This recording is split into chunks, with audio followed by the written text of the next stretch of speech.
বিশ্বাস করে তাদেরকে নেতৃত্ব দিয়েছিলাম, একটা কাজ তারা করে নাই, ঠিক কিনা? ওসমান হাদির বিচারের জন্য তারা আর কথা বলতে পারে না, তার আসামি কোথায় সেটা বলতে পারে না, চার্জশিট কোথায় সেটা বলতে পারে না। কিসের নির্বাচন যে ওসমান হাদির বিচার হয় না? ওইগুলা ফালতু নির্বাচন, ঠিক কিনা? মনে করছে হাওয়ার উপর সব পায়ে গেছে। বাপ রে বাপ, এক একজনের আমল নামায় 20টা 30টা মামলা ছিল, সব মামলা জিরো হয়ে গেল 18 মাসের মধ্যে, আর তরুণদের কথা ভুলে গেল, ঠিক কিনা?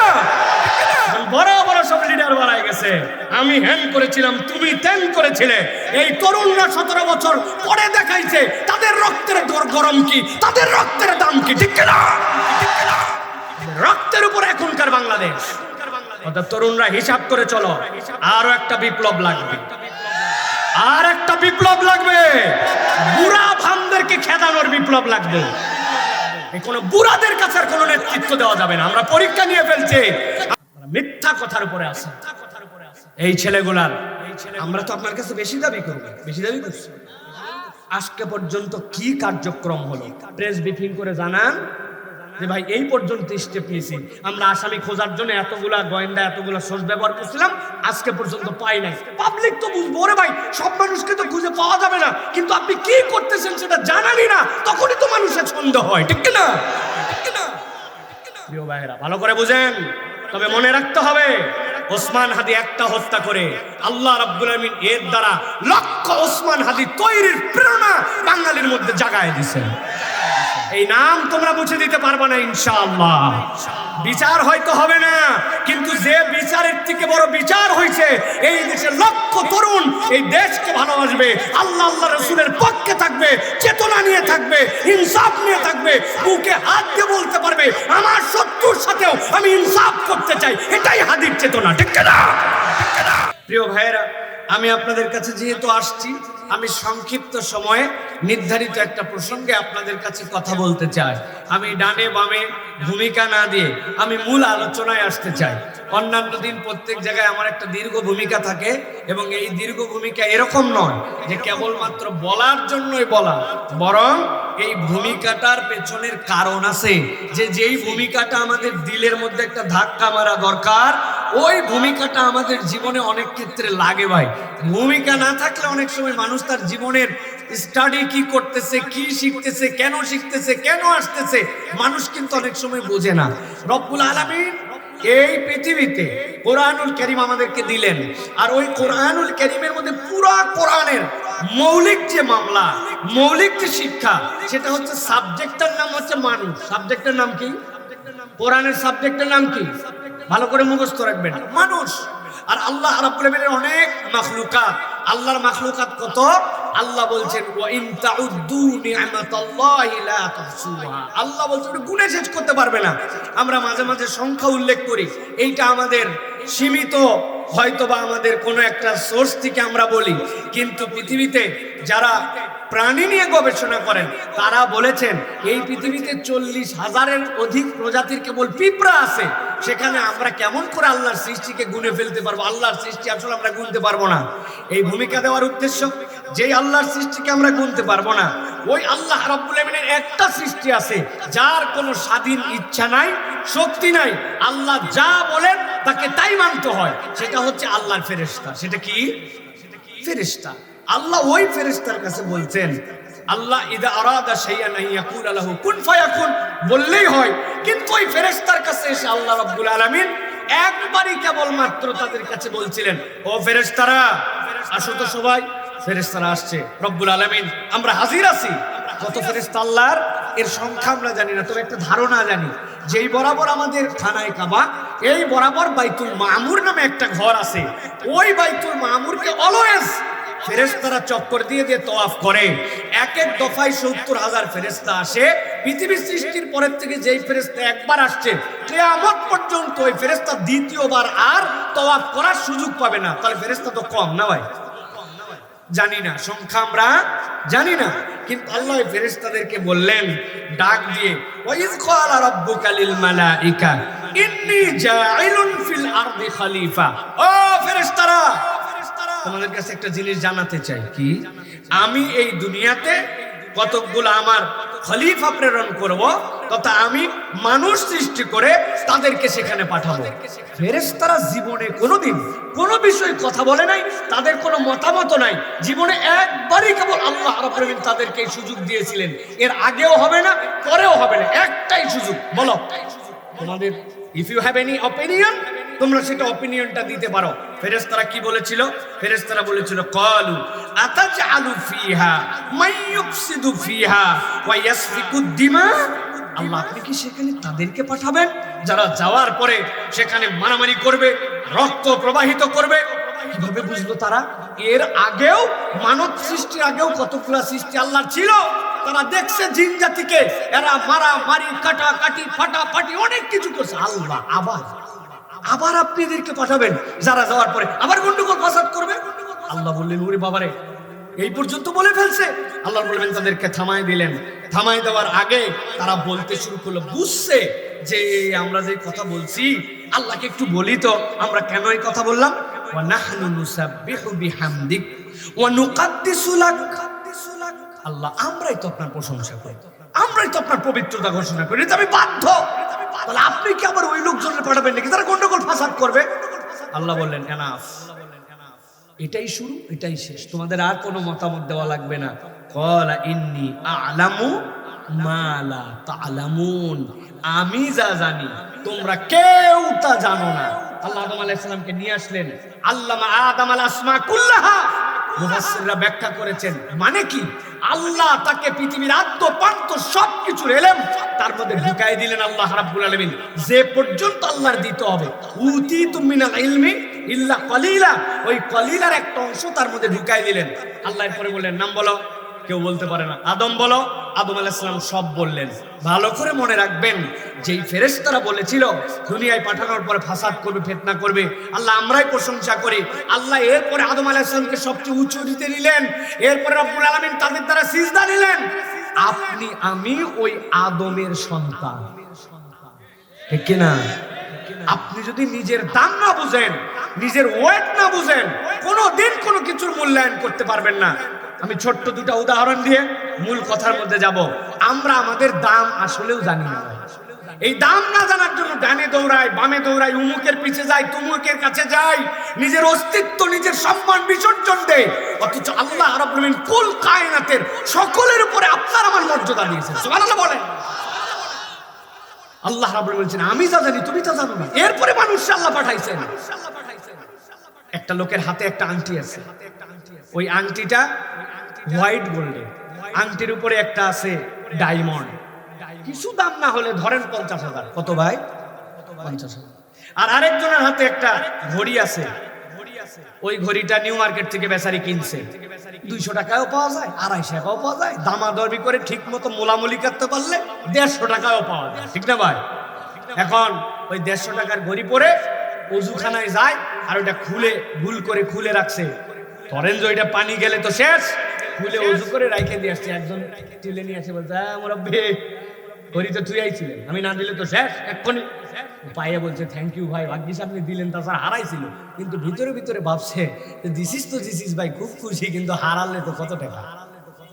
কত ভাই? বললেন না যে 150 টাকা। ভিতরে ভিতরে চিন্তা করছে, হারাইলে 150। তুমি যত গেট আপ মনে করছো, উপর দিয়ে এত গেট আপের দামের ঘড়ি না, ঠিক কিনা? ওই জন্য এটার মূল্যায়ন নাই, ওরকম এখানে খুলে রাখে, ওখানে রাখে। কিন্তু যেই বেটার হাতের মধ্যে আংটি, 50,000 টাকা দাম, আপনার এলাকা এই গোলাবাড়ির থেকে উনি একদিন বাজার করার জন্য টাঙ্গাইলে গেছে। যাওয়ার পরে দেখে হাটের এক লোক খালি ওর আংটির দিকে তাকায় আছে। কি রে, চিনা নাই, জানা নাই, আমার মুখ দেখে না, খালি আংটি দেখে কেন? অনেকক্ষণ তাকায়া তুকায়া টেনশনের মধ্যে পড়ে গেছে। বাবারে বাবা, আল্লাহ জানে চুরি হয় কি বাটপারি হয় কি, চিন্তায় পালাইছে কি হয়, আস্তে করে খুলে পকেটে রেখেছে। আসলে ঘটনা ভিন্ন। উনি যে গেছিল, যাওয়ার পর যেই লোক ওনার আংটির দিকে তাকায়, ওই লোকটা আল্লাহ সৃষ্টিগতভাবে তার চোখের মণি দুইটার দুই দিকে দিছে। আমাদের ঢাকাতে তার চোখের মণি ঠিক নাই, এদিকে তাকালে ওদিক দেখে, এদেরকে বলে লক্ষ্মী টেরা। আপনাদের এলাকায় কি বলে ভাই? ওই লোক যখন এদিক তাকায় আসলে দেখে এদিক, আর এদিকে তাকায় থাকলে দেখে এদিক, আছে না ভাই? ও বেচারি যখন আংটির দিকে তাকাইছিল, আসলে আংটির দিকে তাকায় না, দেখে এদিক, কিন্তু টেরা, আছে না? কিন্তু আংটির দাম কত? কথা বলতে হবে ভাই। ঘুমায় যারা দুপুরে খাইছেন তারা কথা বলবেন, আল্লাহর দোহাই লাগে। রাত্রেবেলা খাওয়ার না খাওয়া এটার সাথে আমার কোনো সম্পর্ক নাই। তাহলে দুপুরে যারা খাইছেন তারা কথা বলবেন। আংটির দাম কত?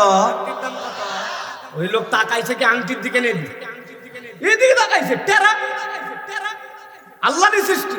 কিন্তু কেন সে আংটিটা পকেটে সামলালো? দাম জানে।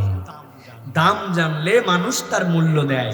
আমাদের সমাজে সবচেয়ে বড় সমস্যা, আমার ইমানের দাম জানি না, আমি মানুষ হিসাবে কত দামি সৃষ্টি জানি না, আল্লাহ আমার কতটুকু ব্যক্তিত্বশীল আমাকে বানাইছেন এটার কোনো মূল্যায়নই নাই। আমি মনে করছি আমি একটা দলছুট বাছুরের মতো, দলছুট বান্দরের মতো, দলছুট গরুর মতো, আমার মনে হয় কোনো মালিক নাই। আসলে আপনার আমার মালিক আছে। যে তার মালিককে চিনে ওই ব্যক্তি কখনো দিকভ্রান্ত হতে পারে না। পিটন পাটন খাইলেও তার দিলের মধ্যে আশা থাকে। কিন্তু আমরা আমার মালিকের সাথে সম্পর্ক হারাই, ঠিক না? মালিকের সাথে সম্পর্ক লাগান, মালিকের সাথে সম্পর্ক লাগান। প্রিয় ভাইয়েরা, লাস্ট একটা কথা বলে আলোচনায় ঢুকি। মালিকের সাথে সম্পর্ক থাকলে ওই লোকের হিসাবটা কেমনে ভিন্ন হতে পারে জানেন? সুন্দরবনের আশপাশ, সুন্দরবন নাম শুনছেন আপনারা? এটা কোন জায়গা? বাংলাদেশের মধ্যে সুন্দরবন, ঠিক না? সুন্দরবনের আশপাশে অনেক বসতি আছে। তো সুন্দরবনের লোকজন জানে মাঝে মাঝে লোকালয়ে বাঘ চলে আসে, ওই জন্য তারা রাত্রেবেলা অনেক সিকিউরিটির সাথে থাকে, চেষ্টা করে যে এটা সবসময় নিরাপদে রাখার জন্য।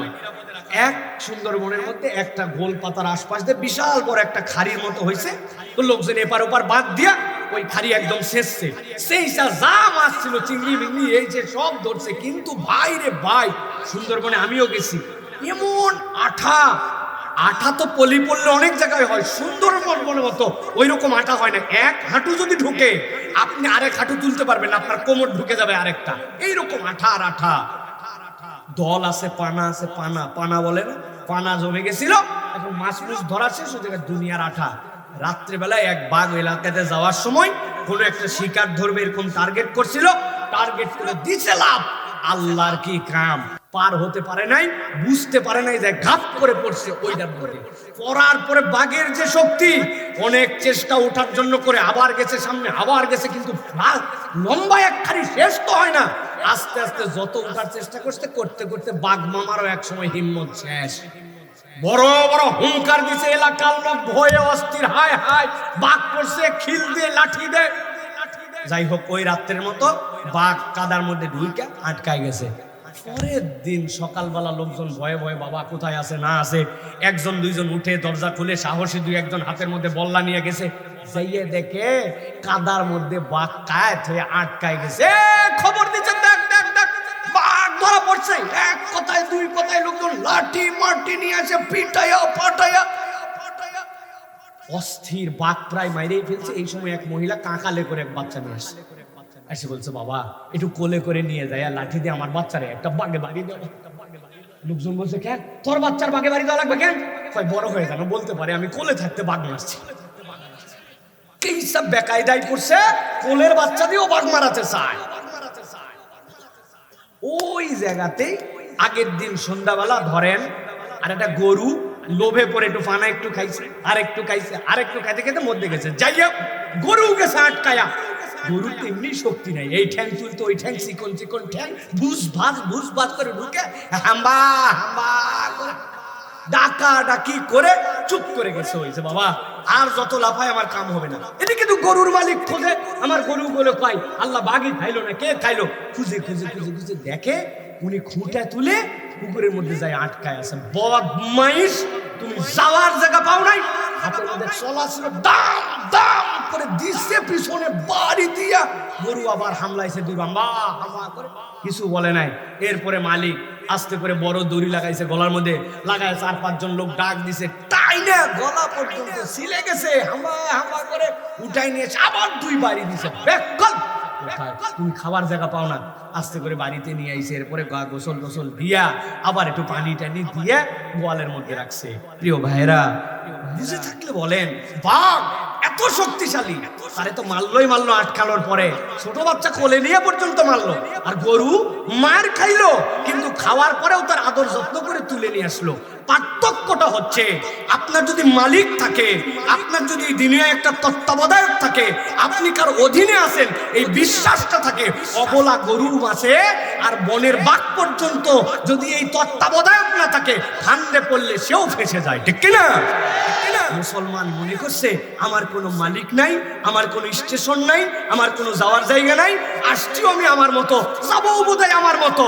এই গরুর মতো যদি তার আকল থাকতো, মালিক আছে, রব আছে, ওই রবের ভরসা থাকলে মুসলমানের চরিত্র এরকম হতো না, এর পিছে তার পিছে দৌড়াতো না। ঠিক কিনা? মালিক চিনেন, আজকের আয়োজন মালিক ছিলেন ওর আয়োজন। আজকের আয়োজন একজন রবের গোলাম, আমরা ওই গোলামের পরিচয় নিয়ে যাওয়ার আয়োজন। আপনি মনে করেন না গোলাবাড়ির লোকজন আয়োজন করছে, আসলাম কি আসলাম, না আসলাম কি না আসলাম। হ্যাঁ, এটা আপনার উপরে। আল্লাহ বলছেন ছেড়ে দাও, রাস্তা আলাইহিম বিমুসাইতির। নবী, আপনি কখনো তাদের জন্য দারোগা নন, কিন্তু আপনাকে বুঝতে হবে যে আমি যদি আল্লাহর প্রকৃত গোলাম হতে চাই, তাহলে আমার মালিকের পরিচয় জানা লাগবে। মালিকের পরিচয় যার নাই, দুনিয়ায় তার ইজ্জত নাই, পরকালেও তার মুক্তি নাই। ঠিক কিনা? তরুণ যুবকদের আচার আচরণ দেখেন, ঘোরাফেরার স্টাইল দেখেন, তাদের চুল কাটার সাইজ দেখেন, তাদের প্যান্ট দেখেন, তাদের দুনিয়ার বিহেভিয়ার দেখেন, তাদের অবস্থান দেখেন, তাদের গেট আপ সেট আপ দেখেন। মনে হবে না তার কোনো মালিক আছে, মনে হবে না তাকে কোথাও এক জায়গায় যেতে হবে। মনে করছে আসছি তো আসছি, আমার ইচ্ছায় চলবো, যতদিন মন চায় ততদিন। তাই নাকি? তাই নাকি? প্রিয় ভাইয়েরা, আজকে এই কথাগুলোর আলোকে আপনাদের কাছে আমি ছোট্ট একটা আলোচনা করতে চাই। আজকে আপনাদের কাছে 4টা চিত্রের কথা বলবো। কয়টা? 4টা চিত্র। উপর দিকে তাকান একটু সবাই, এই প্যান্ডেলটা দেখেন ভালো করে। ওই একটা পার্ট, এই একটা পার্ট, এই একটা পার্ট, এই যে 3টা পার্ট মিলে একটা প্যান্ডেল হয়েছে। ঠিক না ভাই? এটা আপনাকে বুঝতে হবে। উদাহরণ দিয়ে আমি আপনার কাছে 4টা আয়াতে কারিমা বলবো, আপনি 4 আয়াতে কারিমার থেকে একটা কমপ্লিট চিত্র পাবেন। এই শুধু ডানের টুকু থাকলে প্যান্ডেল পূর্ণ হতো না, বামেরটা পূর্ণ হতো না। এইটা দিয়ে যেরকম পূর্ণ হয়েছে, আজকে আমরা 4টা আয়াতে কারিমার থেকে খুবই সংক্ষিপ্ত সময়ে 4টা আলাদা চিত্রের কথা বলবো। আমি যখন বলবো 1 নম্বর চিত্র মনে রাখবেন, 2 নম্বর মনে রাখবেন, 3 নম্বর মনে রাখবেন, 4 নম্বর, 4টা চিত্র মিলায়ে আমরা একটা কমপ্লিট প্যাকেজ নিয়ে বাড়িতে যাব ইনশাআল্লাহ। রাজি আছেন আপনারা? কারা কারা? এই 2টা হাত উঁচু করেন, শক্ত করে 2 হাত উঁচু করেন। এই খেতা কম্বলের ভিতরে হাত বাইর করেন, কোনো ঠান্ডাই নেই, আজকে আমার গরম লাগতেছে। হাত সোজা করেন। এমন পেছানি দিছেন আপনারা, পেছানোর ঠেলাই পেরে ঠান্ডা লেগে গেছে। হাত সোজা হইতে জবাব, একটু নড়াচড়া দেন, একটু নড়াচড়া দেন, জোরে জোরে হাত সোজা করেন। এই যে এইরকম করে দেখেন, এইরকম এরকম করে ঝাড়ি দিয়ে সোজা করেন। হ্যাঁ, সোজা করেন। শুধু মুরব্বীদের মাপ, মুরব্বীদের হাত পা যদি খুলে যায় তার এক বিপদ তৈরি হয়। হাত সোজা করছেন সবাই। এবার গলাটা পরিষ্কার দেন। হয় নাই ভালো করে, সাউন্ড এরকম হয়ে গেল, বুঝলাম না, মরা সাউন্ড হয়ে গেছে। টন টন করবে, ঝানঝান করবে, কোনো শব্দ নাই, কিচ্ছু নাই। হাত সোজা করছেন সবাই? হাত তো নামাতে বলি নাই, আমরা হাত সোজা করো। গলা পরিষ্কার হয়েছে? এবার বুক বরাবর নেন, এই বরাবর। এবার একটা আকাশ বাতাস মুখরিত করে একটা তাকবীর দিতে চাই। পারবেন ইনশাআল্লাহ? রাজি আছেন ইনশাআল্লাহ? আওয়াজ জোরে হবে না আস্তে হবে? এই গোলাবাড়ির ইতিহাসে এরকম তাকবীর দেন নাই। এরকম একটা আওয়াজ করে যারা তাকবীর দিতে পারবেন তারা শুধু ডান হাত উঁচু করেন, ডান হাত। সবাই কিন্তু না পারলে তুলবেন না আন্দাজি। ওই যে চাচা তুলে নাই, জানে ওনার গলা বসা, অতএব দরকার নাই ওনার। না পারলে হাত তোলার দরকার নাই। পারবেন ইনশাআল্লাহ? তাহলে হাত বুকে 2টা নেন। আমি লিল্লাহে তাকবীর বলে হাত 2টা আসমানের দিকে ছুড়ে দিয়ে আল্লাহু আকবার বলতে হবে। রেডি সবাই? দেখে একটা তাকবীর দেন। লিল্লাহে তাকবীর, লিল্লাহে তাকবীর। আল কোরআনের আলো, আল হাদিসের আলো, তোমার নেতা আমার নেতা, তোমার নেতা আমার নেতা, আলেম ওলামা যেখানে, আল্লাহর আইন যেখানে, কোরআন সুন্নাহ যেখানে, গান বাজনা যেখানে, চান্দাবাজ যেখানে, চান্দাবাজি যেখানে, হারাম অন্যায় যেখানে, বিড়ি সিগারেট যেখানে, লিল্লাহে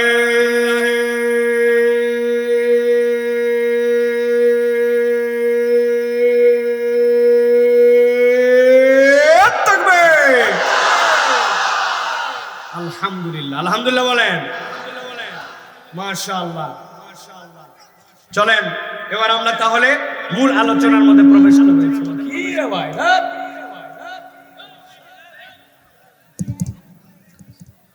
বাইরে দুনিয়ার শব্দ, ভিতরে জায়গায় মরা। এই পাশ থেকে দুটো মাইক, এটা ঘুরান, এই ইয়ে ঘুরান, এদিক ঘুরান। এগুলো চলতেছে, বক্স চলে,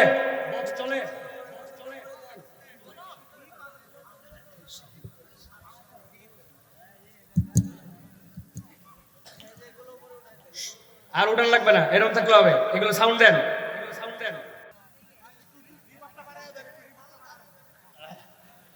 সকলে আমার সাথে বিতাড়িত শয়তান থেকে আশ্রয় প্রার্থনা করে সমস্বরে আমার সাথে কোরআনুল কারীমের মধ্যে প্রবেশ করবেন। একদম সংক্ষিপ্ত কথা বলবো। আমি জানি আপনাদের জন্য কত রাত হয়ে গেছে এখন। আমি যখন ওয়াজ নেই ভাই, জানেন সারা দেশে আমার ওয়াজের 2-3টা শর্তের মধ্যে একটা শর্ত, ভাই আমার একটু 9টার থেকে 9:30টার মধ্যে দিবেন। আমি লম্বা কথা বলা ছেলে, বিষয়ভিত্তিক কথাবার্তা বলি। হুজুর আপনি যা বলবেন ইনশাআল্লাহ। এই ইনশাআল্লাহ ওই পর্যন্তই জমা রেখে আসে আমার মসজিদে অথবা ফোনে জমা দিয়ে দেয়, এরপরে আর হুজাক্কেল থাকে না। চলেন প্রিয় ভাইরা, কোরআনের মধ্যে প্রবেশ করব। বিতাড়িত শয়তান থেকে আশ্রয় প্রার্থনা করে সকলে আমার সাথে প্রবেশ করেন। আউযু বিল্লাহি মিনাশ শাইতানির রাজীম। বিসমিল্লাহির রাহমানির রাহিম।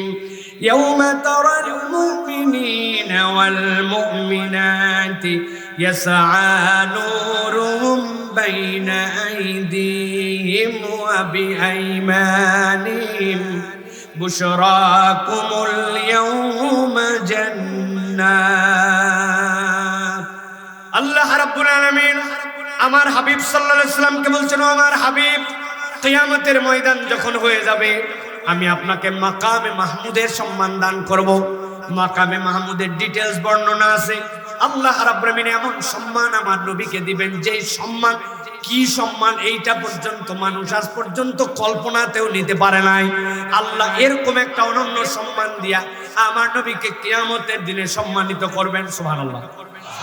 তবে তার একটা পাঠ হবে, আল্লাহ রাব্বুল আলামিন আপনার আমার হাবিবকে এমন জায়গায় বসাবেন, আল্লাহ রাব্বুল আলামিন যেরকম হাসরের ময়দান পুরাটা তার সামনে রাখবেন, সেই রকম আমার হাবিব সাল্লাল্লাহু আলাইহি সাল্লাম এমন ভাবে বসবেন, আমার নবী সাল্লাল্লাহু আলাইহি সাল্লাম হাসরের ময়দানে সামনে কি হচ্ছে সবগুলা আল্লাহ রাব্বুল আলামিন তাকে দেখার ব্যবস্থা করে দিবে। আল্লাহ বলছেন, আমার হাবিব ওই দিন আপনি একটা চিত্র দেখতে পাবেন। ইয়াউমা তারাল মুমিনিনা ওয়াল মুমিনাত। দুনিয়ায় যে ঈমানদারদের অনেক কষ্ট দেখেছেন, দুনিয়ায় ঈমানদারদের ঈমানের কারণে অনেক ধরনের আযাব, অনেক ধরনের দুনিয়ার বুকে তাদের বিপদ দেখেছিলেন, কিন্তু আপনি নবী কিয়ামতের ময়দানে দেখতে পাবেন যত মুমিন পুরুষ আর মুমিন নারী আছে, ইয়াসআ নূরুহুম বাইনা আইদিহিম, আল্লাহ রাব্বুল আলামিন তাদের হাত থেকে এক ধরনের আলো বের করে দিবেন। আল্লাহ রাব্বুল আলামিন তাদের হাতগুলা দিয়া এমন একটা আলো বের করবেন, ওই আলো দিয়া এক উপত্যকা থেকে আরেক উপত্যকা পর্যন্ত আলোকিত হয়ে যাবে। সুবহানাল্লাহ।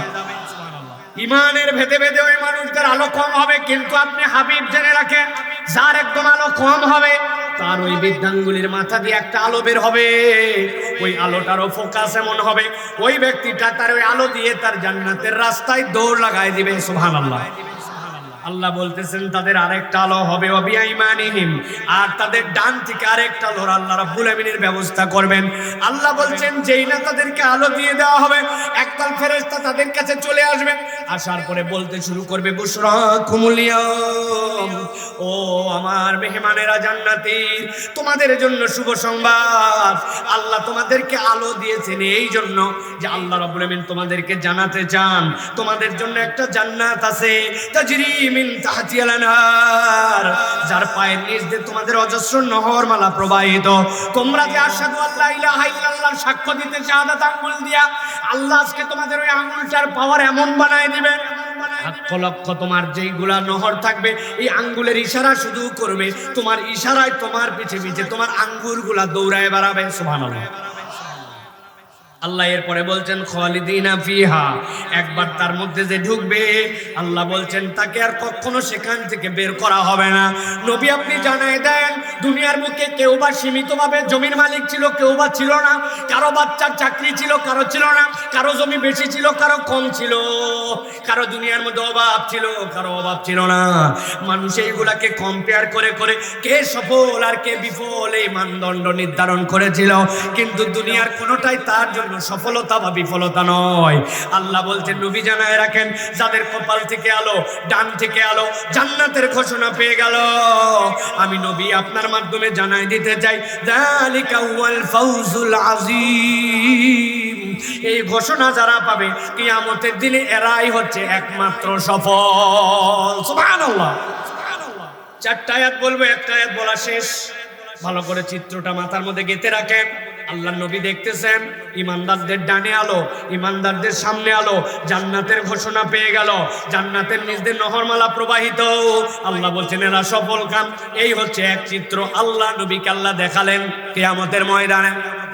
আল্লাহ বলছেন এবার দ্বিতীয় চিত্র ওই ময়দানে একটা ঘটবে। ও আমার হাবিব, আপনি দেখতে পাবেন। কি দেখবেন? আল্লাহ বলছেন, ইয়াউমা ইয়াকুলুল মুনাফিকুনা ওয়াল মুনাফিকাতু লিল্লাযীনা আমানু উনজুরুনা নাকতাবিস মিন নূরিকুম। আল্লাহ বলছেন, নবী আপনি এবার দেখবেন দ্বিতীয় একটা চিত্র। যেই ময়দানে ইমানদাররা আলো পেল, ওই ময়দানের যত মুনাফিক পুরুষ আর যত মুনাফিক নারী সবগুলা কাতারে কাতারে এসে দাঁড়ায় গেছে।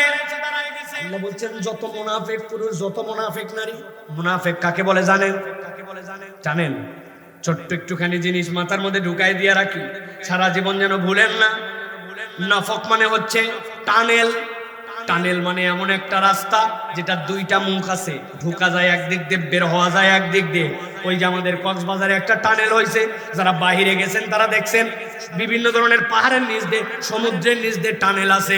ওই টানেল নাফক। নাফক মানে যার দুইটা মুখ, একদিকে ঢুকে আরেক দিক দিয়ে বের হয়। সিম্পলি মনে রাখবেন, মুনাফিক তাকে বলা হয় যেই ব্যক্তি উপরে উপরে মুসলমানদের সাথে তালগোল দিয়ে চলে, সুযোগ লাগলে মাথার মধ্যে টুপি পরে, বিসমিল্লাহির রহমানির রহিম বলে কথা বলে, মুসলমানদের সাথে তালগোল দিয়ে চলে, কিন্তু ভিতরে ইসলাম বিদ্বেষ, আলেম বিদ্বেষ, কোরআনুল কারীম বিদ্বেষ, আল্লাহর আইনের বিদ্বেষ, আল্লাহর আইনের পক্ষের লোকদের বিদ্বেষ, কিন্তু উপরে উপরে তালে গোলে আছে। আসেনি ভাই? আমরা বিগত সময় অনেক দেখছি, মাহফিলের দাওয়াত নিয়ে গেছেন, এই যে আমাদের এলাকায় ওয়াজ, সাথে সাথে বলছি তাই নাকি, কোন তারিখ বলার পরে সুযোগ পাইলে 500-1000 টাকাও দিছে, সাথে সাথে আবার হ্যালো করে থানায় খবর দিছে, কিরে এত ওয়াজ কিসের রে, কোন দলের বক্তারে, সিস্টেম করে বন্ধ করে দাও তো, এদিকে দেয় টাকা ওদিকে দেয় বাধা। এরকম মুনাফিক চরিত্রের মুসলমানের ঘরে সন্তান আছে না? টাঙ্গাইলের দিকে অবশ্য কম, ঠিক কিনা? আবার থামেন, আন্দাজে এত বেশি কথা বলতে হয়, পেটের মধ্যে রাখেন সবগুলো। আল্লাহ রাব্বুল আমিন বলছেন, ইয়াউমা ইয়াকুলুল মুনাফিকুনা ওয়াল মুনাফিকাত। 2 নম্বর চিত্র, সব মুনাফিকরা এবার দাঁড়ায় গেছে, দাঁড়ায় বলতে শুরু করছে লিল্লাযিনা আমানু, ইমানদারদেরকে, ইমানদারদের আলো আছে না নাই? আলো আলাদের কাছে গেছে, ইমানদারকে যায় বলতেছে, নাকতাবিস মিন নূরিকুম উনজুরুনা, ইমানদার একটু দাঁড়াও তো। আমি দাঁড়াবো মানে? আল্লাহ আমারে আলো দিছে, জান্নাতের দিকে যাওয়ার জন্য ঘোষণা দিছে, আমি দাঁড়াবো মানে?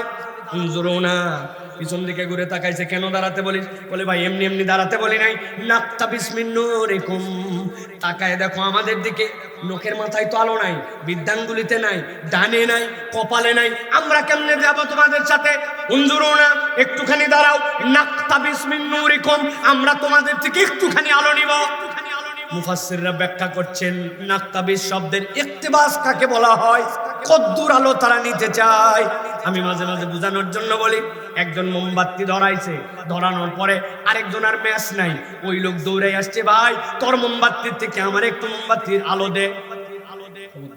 থাকে যা, তোর মোমবাতিতে আলো দিব মানে আমার মোমবাতিতে তোরে আলো দিলে আলো আমার কমে যাবে, তাই তো না? কমবে না? না, মোমবাতি থেকে মোমবাতি দিলে আলো কমে না, কিন্তু আলো দেওয়ার যে প্রক্রিয়া এইটাকে বলে ইখতিবাস। তারা বলছে আমরা তোমাদের দিকে তাকায় দেখছি, সবার আলো বড় নয়, কিন্তু কারো কারো এই বিদ্যাঙ্গুলি এটা আবার কতটুকু, কিন্তু ওর মাথা দিয়ে যেটা বাড়ায় এটা দিয়ে তো বিশাল আলো। দাঁড়াও ইমানদারেরা, নাক্তাবিস মিন নূরিকুম, আমরা তোমাদের আলো থেকে একটুখানি আলো নিতে চাই। যেই নাই কথা বলছে, আল্লাহ বলছেন ওই দিন ইমানদারদের মেজাজ দেখে কে, গরম দেখে কে, দুনিয়ার মুখে কিচ্ছু বলে নাই, কিন্তু যেই না তাদের কাছে আলো নিতে আসবে, ইমানদাররা সাথে সাথে তাদেরকে বলবে তিলা ইরজু ওয়ারাআকুম ফালতামিসু নূরা, এই আলো এখানে কামাই করি নাই, এই আলো যদি নিতে চাও দুনিয়ায় চলে যাও। আওয়াজ করে বলেন তো, একবার হাসরের ময়দানে গেলে আলো নেওয়ার জন্য দুনিয়ায় ফেরত আসা যাবে তো? যাবে? ইমানদাররা কেন বলতেছে জেনে বুঝার পরেও, যাও দুনিয়ায় চলে যাও, আলো দুনিয়ার থেকে নিয়ে আসছি, মেয়ে ডিস্টার্ব করবে না বলে দিলাম, আমাদের এখন জান্নাতের দিকে যাওয়া লাগবে। মুনাফিকরা তো বুঝছে দুনিয়ায় তো যাওয়ার সুযোগ নাই, এইটুকু ঝাঁকি দিলেই কি আমাদের মন খারাপ করলে চলবে নাকি? আমাদের যেমনে হক ওদের থেকে একটু আলো বাগানোই লাগবে। সাথে সাথে এবার পিছে পিছে লাগছে, ও ভাই দে না ভাই, একটু ভাই একটু আলো দিলে কি হবে, ও ভাই একটু দে না ভাই। দুনিয়ায় এরকম কিছু শেষরা টাইপের ফকিরও আছে, আছে না ভাই? আমি একদিন বাজারে গেছি, নামতে দেরি নাই, ভাই একটু দে ভাই। সত্যি সত্যি আমি 20 টাকা নিয়ে গেছি, ওরে রিক্সা ভাড়া দিছি, বাকি টাকা সব গোটা। এখন আমি ওরে কেমনে দিব? আমি বললাম ভাই এখন খুচরা নাই ভাই, কেবল নামছি, আমি ওয়াদা করলাম তোরে তুই একটু পরে আয়, আমি তোরে দিব। একটু পরে আয় মানে উনি মনে করছে 15 সেকেন্ড। খালি রিক্সার ভাড়া দিয়ে বাজারের মুখে যেতে বলছে ভাই দে ভাই, তুই যে পরে আসতে বললি। আরে ব্যাক কর, পরে আসা মানে কি 15 সেকেন্ড পরে নাকি? বলছে হ্যাঁ দে ভাই, দিলেই তো ঝামেলা শেষ। ওরে বিরক্ত, মানি ব্যাগের মধ্যে হাত দিয়া এদিক ওদিক সাপাই সুপাই। ঈদের সময় আমার মা আমারে 10 টাকার 10টা নোট দিছিল পরবী হিসাবে, মায়ের টাকা খরচ করি নাই। ওর বিরক্তির ঠেলায় মেজাজ খারাপ করে ওইখান থেকে 10 টাকা বার করে দিয়ে বলছে সর। এরকম শেষরা টাইপের কিছু ফকির আছে না ভাই? আল্লাহ বলছেন তুমি শেষরা আমি দেখছো কি, যেই না ইমানদাররা বলবে ইরজু ওয়ারাকুম ফালতামিসু নূরা, যাও যাও দুনিয়ায় যে আলো নিয়ে আসো, কিন্তু তারা সরবে না, কারণ তারা জানে দুনিয়ায় যাওয়া যাবে না। আল্লাহ বলছেন সাথে সাথে 3 নম্বর চিত্র হবে। 2টা চিত্র শেষ, মাথার মধ্যে ধরে রাখেন। ইমানদারদের আলো ডানে সামনে, জান্নাতের ঘোষণা পাইছে, দৌড় দিচ্ছে জান্নাতের দিকে। 2 নম্বর চিত্র, ওই ময়দানে মুনাফিকরা আসছে, আলো নাই, ইমানদারদেরকে থামাইছে, একটু আলো দাও। ইমানদাররা বলছে পাট, যা দুনিয়ায় চলে যা, দুনিয়ার থেকে আলো নিয়ে আয়, কথা শুনে নাই। আল্লাহ বলছেন এবার 3 নম্বর চিত্র সেখানে শুরু হবে। যখন তারা বিরক্তির মাত্রা শেষ করে ফেলতেছে, আল্লাহ বলতেছেন দুনিয়ার বুকে তো চালে ডালে মিশায়া তোমরা যেরকম খিচুড়ি খাও, দুনিয়ায় তো আমি ইমানদার আর মুজরিম তাদেরকে একসাথে রাখছিলাম। আল্লাহর মৌলিক দয়া দেওয়ার ক্ষেত্রে আল্লাহ কাউকে আলাদা করেন নাই। আপনাদের টাঙ্গাইলে 1 লোক 5 ওয়াক্ত নামাজ পড়ে, আর একটা সপ্তাহে একবার পড়ে কি পড়ে না? 2 জনই ধান লাগাইছে, যেটা নামাজি ওর বিঘা প্রতি 20 মণ, যেটা বেনামাজি ওর বিঘা প্রতি 2 মণ। যেটা নামাজি ওইটা আখ লাগাইছে, কুষার ওরটা মিষ্টি আর বেনামাজিরটা তিতা না। আল্লাহ মৌলিক নিয়ামত এক রাখছেন, ভালো করে বোঝেন। কিন্তু আল্লাহ বলছেন এখন যখন ডিস্টার্ব করতে শুরু করে দিয়েছ, একটু আলো দাও ইমানদার, ফেরেশতা যাও। 3 নম্বর চিত্র সেখানে দেখাও। ফাতুরিবা বাইনাহুম বিসুরিল লাহু বাব বাতিনুহু ফীহির রাহমা ওয়া যাহিরুহু মিন কিবালিহিল আযাব। আল্লাহ বলছেন সাথে সাথে একদল ফেরেশতা চলে গেছে, যাওয়ার পরে বলছে যারা ডিস্টার্ব করে মধ্যে দিয়ে একটা পর্দা দিয়ে দাও। ফাদুরিবা বাইনাহুম, তাদের মধ্যে থেকে একটা পর্দা পড়ে গেছে। আল্লাহ বলছেন বিসুরেন, এমন একটা পর্দা, লাহু বাব, আশ্চর্য ব্যাপার, এপার থেকে ওপার দেখা যায়, এপার থেকে ওপার শোনা যায়, এরকম একটা পর্দা। কিন্তু তার একটা দরজা আছে, বাতিনুহু ফীহির রাহমা, ওর একটা ভিতর দিক আছে, ওর একটা বাহির দিক আছে। ভিতর দিকটা রহমত আর রহমত, আরাম আর আরাম। আল্লাহ বলছেন দেখাও যায়, কথা শোনাও যায়, কিন্তু পর্দা ভেদ করা যায় না। তার আবার দরজা, আর ভিতরের দিকে আরাম আর আরাম। যত ইমানদারদের কাছে ওরা এসে বলতেছিল আলো দেখাও, আলো দে ভাই, একটু দিলে কি হবে ভাই? আল্লাহ তাদেরকে ঢুকাই দিয়েছেন ভিতরে, সব ইমানদার আরামে। আল্লাহ বলছেন ওয়াজাহিরু মিন কিবালিহিল আযাব, আর বাহিরের দিক যেইটা ওই পর্দার, সেই দিকটা আযাব আর আযাব। মুফাসসিররা ব্যাখ্যা করছেন, আল্লাহ তো একটা পর্দা দিলেন, পর্দায় আবার দরজা হলো, ভিতরে দেখা যাচ্ছে আরাম, বাহিরে কষ্ট, সবই বুঝলাম, কিন্তু পর্দার দরজা দেওয়ার কারণ কি? পর্দার দরজার ব্যাখ্যা হচ্ছে, এই পৃথিবীতে মুনাফিকরা আসলে ইসলামের মৌলিকভাবে চূড়ান্ত ক্ষতি করে ফেলতে পারে নাই, কিন্তু ক্ষতি করার যত চেষ্টা মুনাফিকরাই সবচেয়ে বেশি করছে। আল্লাহ নবী দেখলেন জলজান্ত 1000 লোক নিয়ে রওনা হয়ে গেছেন বদরের দিকে। যেতে যেতে দেখলেন 300 প্রায় 87 জন লোক নাই। 700 না, 787 জন নাই। আল্লাহ নবী সাল্লাল্লাহু আলাইহি ওয়াসাল্লাম বদরের ময়দানে যে এত কাঁদছেন, বুখারী তালা অধ্যায় আছে, কাঁদতে কাঁদতে দাড়ি মোবারক ভিজে গেছে, মাটি মোবারক পর্যন্ত মাটিতে আল্লাহ নবীর মোবারক পানি পড়ছে। হযরত আবু বকর এসে বলছেন, ইয়া রাসূলুল্লাহ এনাফ, আর লাগবে না ইয়া রাসূলুল্লাহ, আল্লাহ নবীর বিজয় এসেছে, কিন্তু মুনাফিকদের জন্য আল্লাহ নবীর চোখ দিয়ে পানি পড়ছে, ঠিক কিনা? আল্লাহ বলতেছেন ওই সময় যে দরজার ভিতরের দিকে সিট কি ইমানদারদের দিকে, দরজার ভিতরের দিকে হুরকা লাগানো যেটা ওইটা ইমানদারদের দিকে, চাবি ইমানদারদের দিকে, চাইলে আমি খুলতেও পারি বন্ধ করতে পারি। এইটা মুনাফিকরা বুঝতে পারতেছে, দেখতে পারতেছে। তারা তাদের কাছে আলো চাইছিল, আল্লাহ পর্দা ফেলে দিয়ে ভিতর দিক থেকে ইমানদারদের কাছে সেখানে আরামে রাখছেন। আল্লাহ হাসরের ময়দানে মুনাফিকদেরকে এমন মানসিক কষ্ট দিবেন যে ইমানদাররা চাইলে খুলতে পারে, কিন্তু ইমানদাররা তাদের জন্য খুলতেছে না। তারা হাসরের ময়দানে পর্দার বাহিরে কষ্ট আর কষ্ট, ইমানদাররা পর্দার ভিতরে, একটা মাত্র পার্থক্য, কিন্তু আরাম আর আরাম। সুবহানাল্লাহ বলেন। মাঝে মাঝে আপনারা দেখছেন কিনা চৈত্র মাসের দিন 42 ডিগ্রি সেলসিয়াস তাপমাত্রা, কিন্তু আপনাদের টাঙ্গাইল হাইওয়ে দিয়ে উত্তরবঙ্গে বাস যাচ্ছে, উত্তরবঙ্গে থেকে গাবতলী পর্যন্ত যাচ্ছে, বাসের ক্লাস ঘাইমে ঘাইমে উপর দিয়ে পানি পড়তেছে। ভিতরে কাস্টমার সুপারভাইজারকে ডেকে বলতেছে এটা কম্বল দে ভাই, ভিতরে এমন ঠান্ডা বানায় ফেলছে বাসের ভিতরে। ওই কাঁচের বাইরে মানুষ গরমে না বিশ্বাস 42, আর ভিতরে 17 আছে কিনা? আল্লাহ বলছেন পর্দা একটা দিয়ে দিব, ভিতরে ইমানদাররা আরাম, আর বাহির দিকে যেই মুনাফিকের দল তাদেরকে ডিস্টার্ব করছিল তাদের জন্য কষ্ট আর কষ্ট। চিত্র 3টা মনে আছে নি ভাই? মনে আছে তো? এবার চলেন ফাইনাল, সর্বশেষ চিত্রের মধ্যে যাই। যেই না পর্দা পড়ে গেল, ইমানদারদের আলো, মুনাফিকরা আলো চাচ্ছিল, ইমানদাররা আরামে, মুনাফিকরা কষ্টে। যেই পর্দা, ওই পর্দার বাইরে সব মুনাফিক যারা যারা ছিল সবগুলা কাতার দিয়ে দাঁড়াইছে। ইমানদারদেরকে দেখা যায়, ইমানদারদের কাছে কথা বললে কথাও শোনা যায়, সবগুলা কাতার দিয়ে দাঁড়াইছে। আল্লাহ বলতেছেন এবার সব মুনাফিক মিলে একসাথে চিৎকার করতে শুরু করবে। আল্লাহ বলছেন নবী আপনার উম্মতকে জানান, ইউনাদুনা আলাম নাকুম মাআকুম, সব মুনাফিক এবার চিৎকার করে বলতে শুরু করছে, ও ইমানদারেরা, তোমাদের আলোর কোনো অভাব নাই, আমাদের আলো নাই, তোমাদের কাছে একটু আলো চাইলাম, তোমরা বললে দুনিয়ায় চলে যাও। আরে দুনিয়ায় কেমনে যাব? দুনিয়ায় তো যাওয়া যাবে না। একটু বেশি ডিস্টার্ব করতে শুরু করলাম, মধ্যে দিয়ে পর্দা দিয়ে দিলে, পর্দার ওই পারে তোমরা এত আরামে আর আমরা এত বাহিরে কষ্টে, একটা কথা উত্তর দাও। পর্দার বাহির থেকে বলতেছে কি কথা? আলাম নাকুম মাকুম, আমরা আর তোমরা কি দুনিয়ায় একসাথেই ছিলাম না? আমাকে কি তুমি চিনতে পারতেছো না? না চিনে এরকম আচরণ করতেছো নাকি? আমরা কি একই এলাকায় বসবাস করি নাই?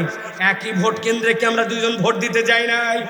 একই এলাকার মধ্যে কি আমরা মসজিদে মাঝে মাঝে জুম্মা পড়ি নাই? একই ঈদগাহে কি যাই নাই? একই দোকান থেকে কি আমরা বাজার করি নাই? আরে আমি কি তোমার মহল্লার না নাকি? আলাম নাকুম মাকুম, আমি আর তুমি কি একসাথে ছিলাম না নাকি? এত ভাব নিচ্ছ কেন?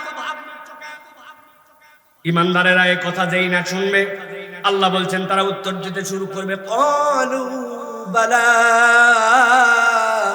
কি মনে করছো তোমাদেরকে কি চিনি নাই? চিনিছি মানে আল্লাহ তোর বাপ দাদার পরিচয় সহ আমারে জানাইতে ব্যস্ত, মানে ক্বালু বালা, সবাই রে তোমাদেরকে চিনি, আমরা একসাথেই ছিলাম।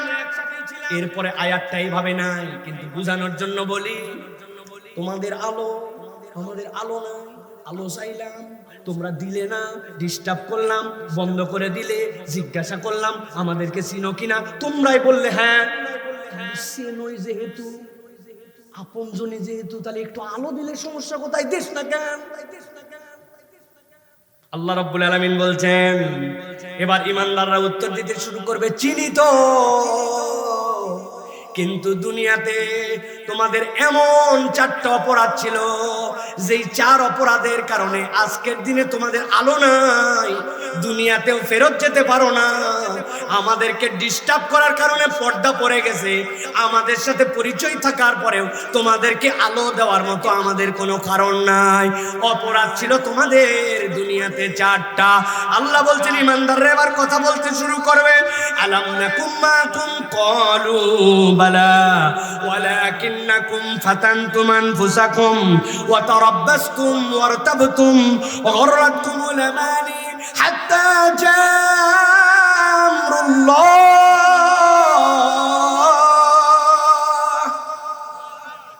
আল্লাহ বলছেন, এবার বলতে শুরু করবে ইমানদারেরা, আলো তো আমাদের কাছে আছে, চিনিও তোমাদেরকে, কিন্তু দুনিয়াতে তোমাদের এমন 4টা খসলত ছিল, ওই 4 খসলতের কারণে আজকে তোমরা আলো হারা।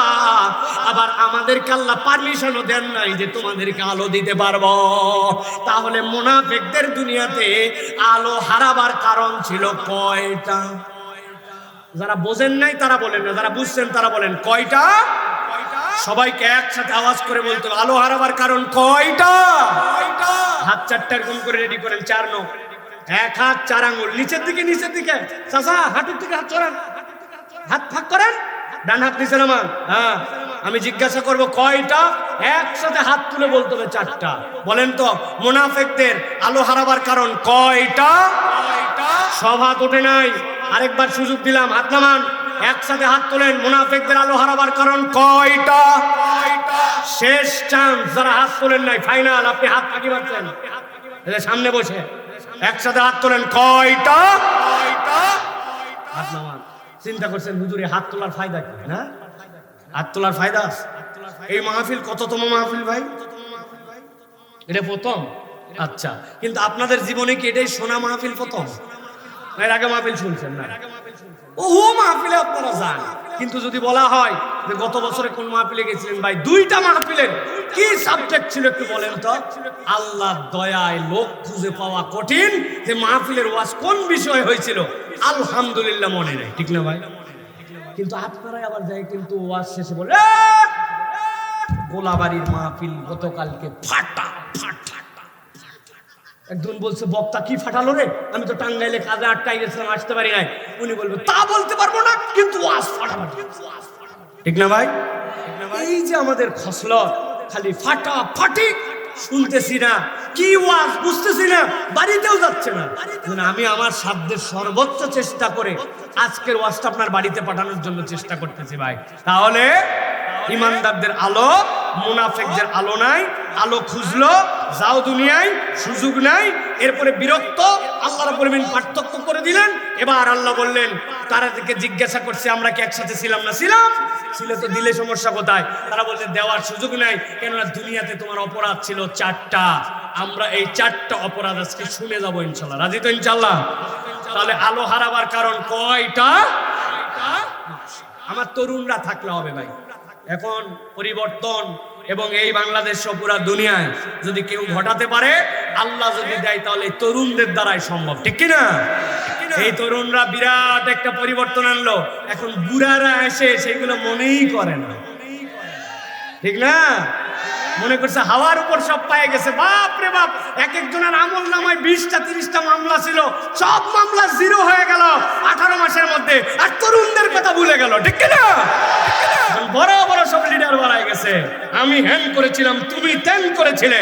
এই তরুণরা 17 বছর পরে দেখাইছে তাদের রক্তের গরম কি, তাদের রক্তের দাম কি, ঠিক কিনা? রক্তের উপর এখনকার বাংলাদেশ। তরুণরা হিসাব করে চলো, আরো একটা বিপ্লব লাগবে, আর একটা বিপ্লব লাগবে। বুড়া ভামদেরকে খেদানোর বিপ্লব লাগবে। কোনো বুড়াদের কাছে আর কোনো নেতৃত্ব দেওয়া যাবে না। আমরা পরীক্ষা নিয়ে ফেলছি, আমরা বিশ্বাস করে তাদেরকে নেতৃত্ব দিয়েছিলাম, একটা কাজ তারা করে নাই, ঠিক কিনা? ওসমান হাদির বিচারের জন্য তারা আর কথা বলতে পারে না। তার আসামি কোথায় সেটা বলতে পারে না, চার্জশিট কোথায় সেটা বলতে পারে না। কিসের নির্বাচন? যে ওসমান হাদির বিচার হয় না, ওইগুলা ফালতু নির্বাচন, ঠিক কিনা? মিথ্যা কথার উপরে আছে এই ছেলেগুলার। আমরা তো আপনার কাছে বেশি দাবি করবো, বেশি দাবি করছি। আজকে পর্যন্ত কি কার্যক্রম হলো প্রেস ব্রিফিং করে জানান যে ভাই এই পর্যন্ত স্টেপ নিয়েছি আমরা। আসামি খোঁজার জন্য এতগুলা গোয়েন্দা এতগুলা সোর্স ব্যবহার করছিলাম, আজকে পর্যন্ত পাই নাই। পাবলিক তো বুঝবো, ওরে ভাই সব মানুষকে তো খুঁজে পাওয়া যাবে না, কিন্তু আপনি কি করতেছেন সেটা জানানি না, তখনই তো মানুষের সন্দেহ হয়, ঠিক না? প্রিয় ভাইরা ভালো করে বুঝেন। তবে মনে রাখতে হবে, ওসমান হাদি একটা হত্যা করে আল্লাহ রাব্বুল আলামিন এর দ্বারা লক্ষ ওসমান হাদি তৈরির প্রেরণা বাঙালির মধ্যে জাগায় দিয়েছেন।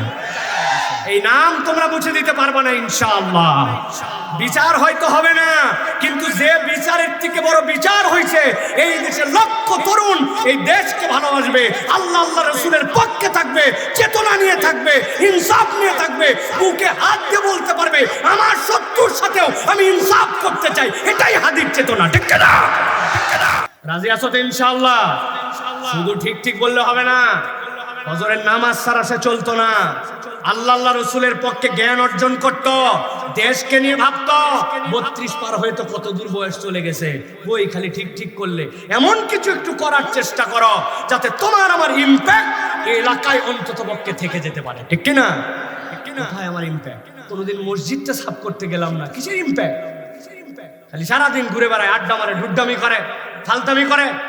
চিন্তা করছি ইমাম মুয়াজ্জিন কেবল মসজিদ সাফ করবে। তোমার 10 বন্ধু দ্বারা আড্ডা দাও, একদিন মসজিদ সাফ করার জন্য তোমার মন চাইলো না? মসজিদের ওযুখানাটা ময়লা হয়ে গেছে, মসজিদের কার্পেটগুলো পরিষ্কার করে দেই, মসজিদটা সাফ করি। এলাকায় 10 বন্ধু মিলে 10-100টা গাছ লাগাই, এলাকার রাস্তা পরিষ্কার করি, মানুষকে জানাই দেই যে অন্যরা ওয়াল রং করছে, তুমি কিসের পোস্টার লাগাতে আসছো? আমার এলাকায় পোস্টার লাগানো যাবে না, সেটা ওয়াজ মাহফিল হলেও মসজিদের 10 জনের টাকায় মসজিদ রং করা হয়েছে, তুমি মাহফিলের পোস্টার মসজিদে কেন লাগাও? এটাও মসজিদে লাগানো যাবে না। এই যে ছোট্ট একটুখানি বোর্ড বানিয়ে বেড়া লাগাই দিলাম, পোস্টার এখানে লাগাবে, তোমার ইম্প্যাক্ট করবে। এই 10 জন লোক কিন্তু তেরা কেসেমের আছে, আজা গাজা পোস্টার লাগাস না, ওরা কিন্তু বাচ্চা কাচ্চা মানুষ খেপে যাবে, ঠিক না? এই বাচ্চাই, তোমার বয়স কেবলমাত্র 8 বছর, 10 বছর, 15 বছর, তুমি সিগারেট খাও মানে? আমি তোমার বড় ভাই, কখনো আমি সিগারেট খাই না, মুরব্বীদের সম্মান করি। একদিন দেখলে ঠাটায় দাঁতের মারির দাঁত ভেঙে ফেলবো।